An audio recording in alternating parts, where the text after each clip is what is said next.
Thread breaks, uneven stitches, and puckering of your fabric are all signs that your tension is not properly adjusted. Today I'll be going over how to adjust your embroidery and bobbin thread so that you can get back to embroidering like a pro.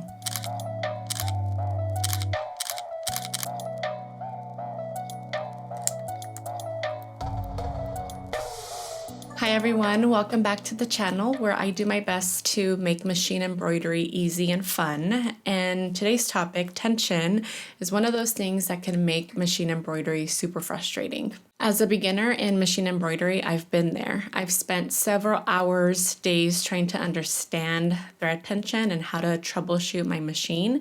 And today I'll be sharing all the tips and tricks to help you understand what thread tension is and how to dial in your machine. First, let's talk about why thread tension matters. During the embroidery process, these two threads, your upper embroidery thread and your bobbin thread, are pulling each other so that they are binding the fabric and the stabilizer together. If one of these is a little more tighter than the other, that tighter thread tension is going to pull the other fabric into the side it shouldn't be, which can ruin your design. It also leads to thread breaks eventually because of that added resistance on that thread as it's moving through your embroidery machine, and that paired with a high-speed stitching process leads to the breaking of the thread. You can also see how this can lead to puckering of your fabric with that added tension or pulling of the thread onto your fabric leads to that distortion or rippling effect on the fabric, which is not ideal.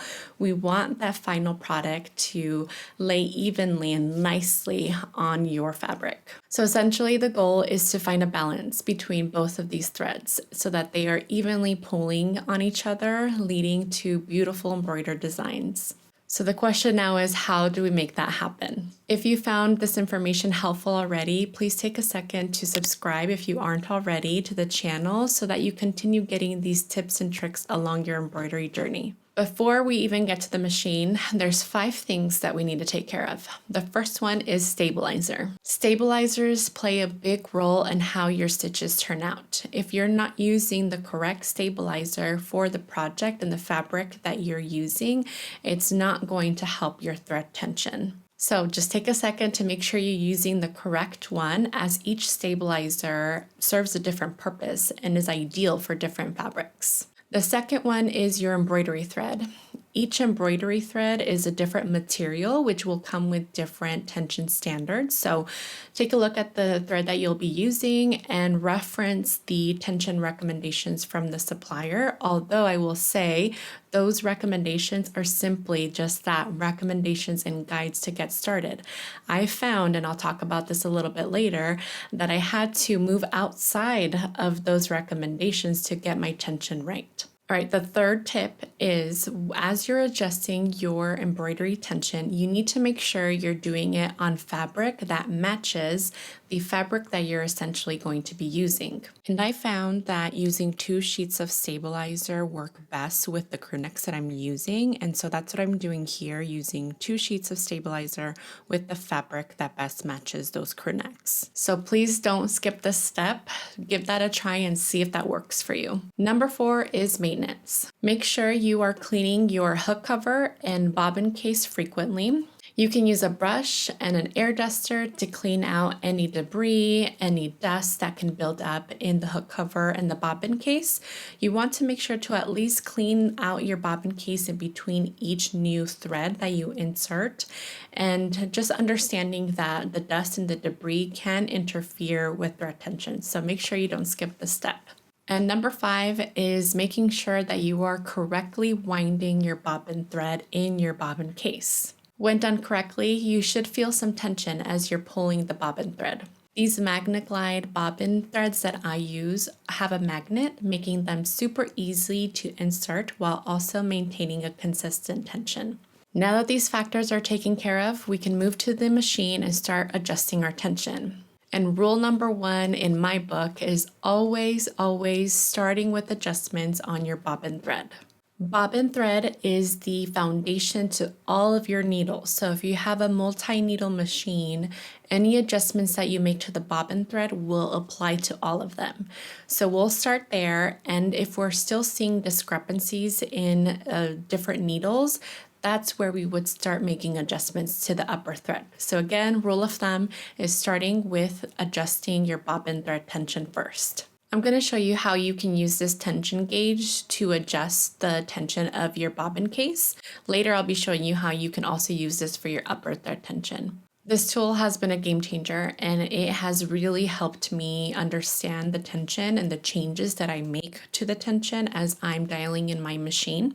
So let's give it a try. Let's start by inserting the bobbin into the tension gauge here. After turning on the gauge and letting it zero out, you'll want to make sure that the gauge is set to grams force. And if it's not in grams force, you push the button to go back and forth. Now placing the bobbin and the case in the gauge is very simple. You can hold your bobbin case using the little lever, the little notch, and pushing it until you hear a click. And you want to make sure that the bobbin lever is on the left side of the post on the gauge. And now I'll be showing you here just really briefly how to thread the bobbin through the gauge using the pulleys. Make sure that at the very end, the thread is resting underneath that little peg. Now this tension gauge can get a little finicky, and that's because there is a way to use this correctly. You want to make sure that the speed and the angle at which you are pulling the thread is accurate between each test. And that's what can make this tension gauge a little difficult to use. So take a mental note of your position, the angle that you're pulling, the speed that you are tugging the thread through, and do your best to replicate that between tests. So let's talk about the recommended tension for bobbin thread. Most recommendations will say 18 to 22 grams force is the ideal range for bobbin thread. And for thicker fabrics such as caps, the recommendation is higher, up to 30 grams force. Don't be afraid to test outside of those ranges, as these recommendations might not be ideal for your project and your machine. But for this first test, I noted that the tension that I had in my bobbin case the first time was higher, was in the 40s. So I'm going to make adjustments by loosening the tension on the bobbin case. And that is simply done with a small flathead screwdriver on the insert to the right side of the tension gauge. And small turns make a huge difference. So I would suggest that you make turns a quarter turn at a time and make adjustments after that. After making subtle changes in the bobbin case, you can keep tugging and seeing how did that change affect the tension of the bobbin. In this case, by turning left, so that righty-tighty, lefty-loosey, it's going to loosen the tension on the bobbin, so I should see a lower number. With that adjustment, let's run the machine and see what we're looking at. On your machine, look for the tension test, which stitches out a simple satin stitch for each needle, and that is the best way for us to see what the bobbin and embroidery thread are doing. Now prepare yourself for several trials. And with this first one, you want to adjust the start of the stitch in a far corner. In my case, I'm going to put it in the top left so that I can have the rest of my space to continue running these tests. And for this first test, let's just focus on the bobbin thread. Remember, that's the first thing that we want to adjust. And so let's not get caught up with the embroidery thread in this test.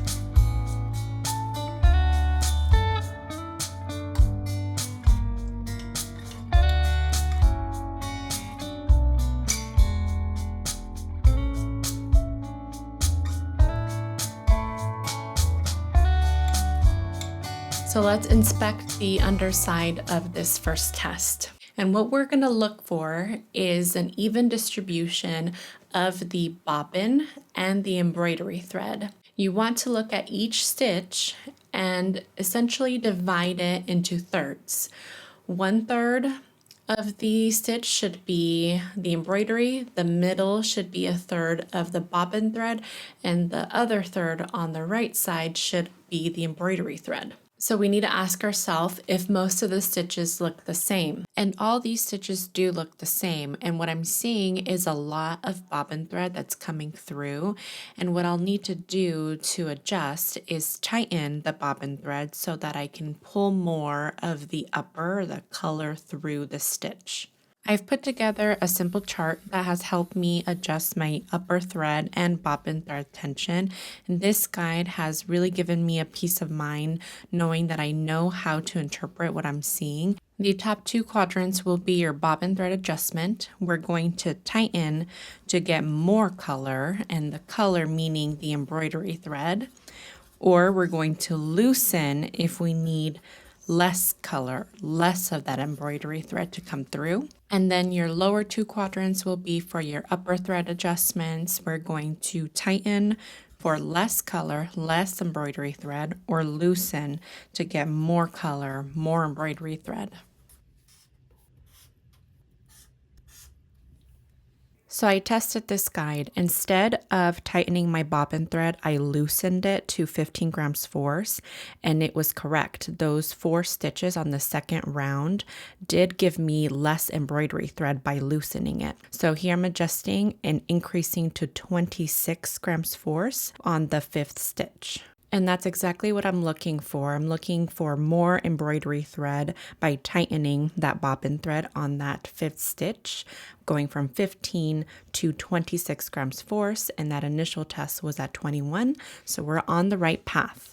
Meaning that I need to continue to tighten the bobbin case, and using the gauge I was able to tighten it just a little bit more by using those quarter turns at a time to 30 grams force. And so for this 3rd stitch, I'm going to continue to annotate those changes on the stabilizer. There's not a big difference between the 2 stitches here from 26 to 30, but I know I need to keep tightening. So back to the tension gauge, where I will keep on tightening a quarter turn at a time the tension on the bobbin case until I feel like I have a pretty even distribution of the bobbin and the embroidery thread. So with those tiny adjustments, I went from a 30 grams force to 32, and then the last one here to 34 grams force. And I felt at this point that I had a pretty solid foundation, kind of the average between these 3 stitches were looking pretty good. It's not perfect, but at this point what I decided to do was run the machine again, all 6 needles, so I can see what I was looking at. And so that takes us to the 4th test. And here we start seeing that there's some subtle differences between each stitch. And that's what's going to help us make changes to the upper thread tension. And now looking at each stitch individually, I will determine if I need to loosen or tighten the upper thread tension using the guide. So that takes us to the embroidery thread. Most machines have a dial or a knob to make the tension adjustments. So make sure that you're reviewing the manual to your machine to get the recommendations of tension for your specific machine. I will be demonstrating adjustments on my Baby Lock Array machine, which has 6 needles. And I'm currently using Madeira rayon thread, which the suggested tension range is 150 grams.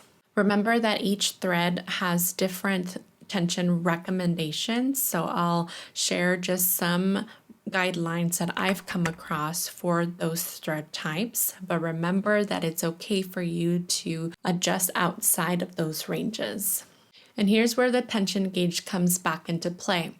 You can also use this device to adjust the tension of your upper thread, but I found that this can get even more finicky than with a bobbin thread. So it's a useful tool to see exact numbers, but I found that just by moving the dials of my machine, that's worked better for me to make adjustments. because there's more room for error in the pull or the consistency of that setup to test for that tension. There is a difference in how you are going to thread the embroidery thread through this gauge, only using 2 of the 3 pulleys this time. And again, you want to make sure to take a mental note of how you are holding the tension gauge. In my setup, I am pulling the embroidery thread through the needle and through the foot. Again, just making sure that you are repeating the same setup for each needle and for each trial. For this 5th test, I'm going to be focusing on needle number 1, where I needed to loosen the upper thread tension to get more color, more of that embroidery thread to come through. Here you'll see my process of continuing to adjust the upper thread tension for needle number 1 by loosening and loosening the tension until I found that I was at that even distribution of the upper and lower thread tension. And this looks good to me as I compare it to the 6th needle, the black thread up here. These look very similar and I think I'm good to go. And let's keep moving. I have to prepare some more fabric and stabilizer to move on to stitch number 6.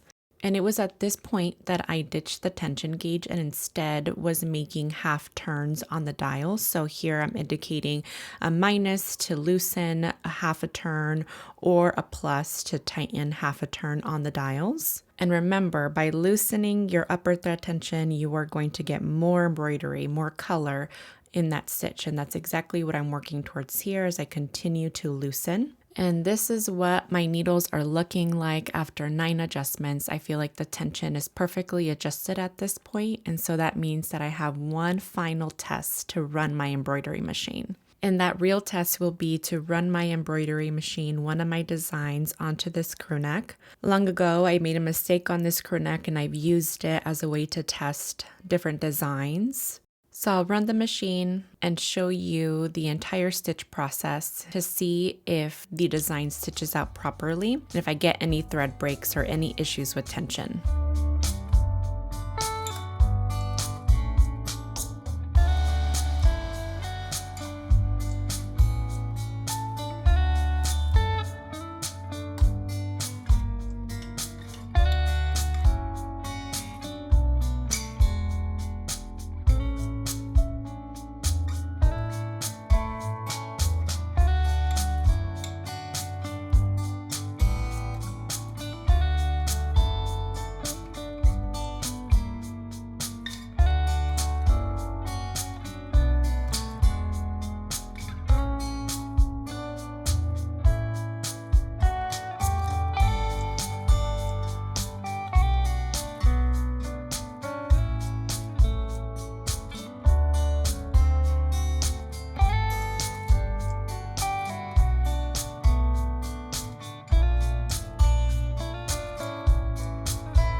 Part of me was waiting for a thread break for something to happen during the embroidery process, but imagine my excitement and my disbelief when it turned out perfectly. Here is the final result. There was no thread breaks, no issues with the stitch process. It's smooth, it's beautiful. The adjustments worked. In the end, I found that the tension gauge is most helpful to adjusting the tension of the bobbin thread instead of using it for the upper thread. But you can use it too if that's helpful for you. Honestly, what worked for me was making one dial turns at a time for tightening or loosening the upper thread tension. I can't stress enough how important it is for you to make notes of the changes that you are making between tests so that you know how to proceed. What I do is make annotations on the stabilizer itself between one test to another so that I know what I'm looking at.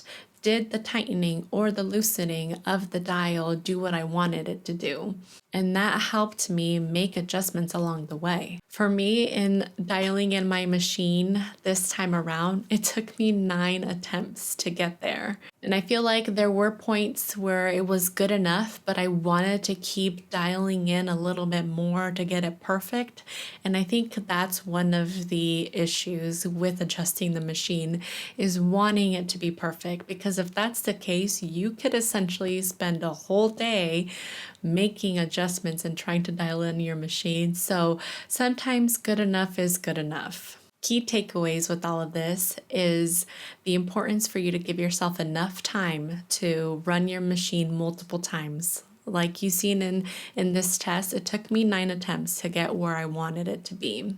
So don't rush through this. Don't try to do this before you have to embroider a ton of crew necks because it's only going to lead to frustration. Don't be afraid to go outside of those recommended guidelines that you come across, as those might not be appropriate for your machine. Develop a system, a table, a chart, using the stabilizer to make notes between one test to another so that you can look back on the work that you did, on the adjustments that you made, so that you can get closer and closer to the proper tension of your machine. This tension gauge is a helpful tool to guide you along the way, but it's only going to be accurate if you use it the same way every single trial. Remember that it's important for you to be pulling it at the same speed, at the same angle, and that's often really difficult to replicate between tests. So don't rely on this tool entirely.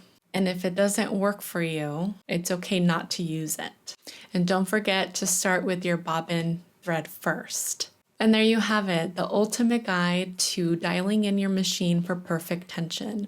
I hope this video saves you some time from troubleshooting and more time making your beautiful designs. If you're interested in getting started with machine embroidery, then check out this video where I go over all of the tools and the materials that you absolutely need to get started. See you there.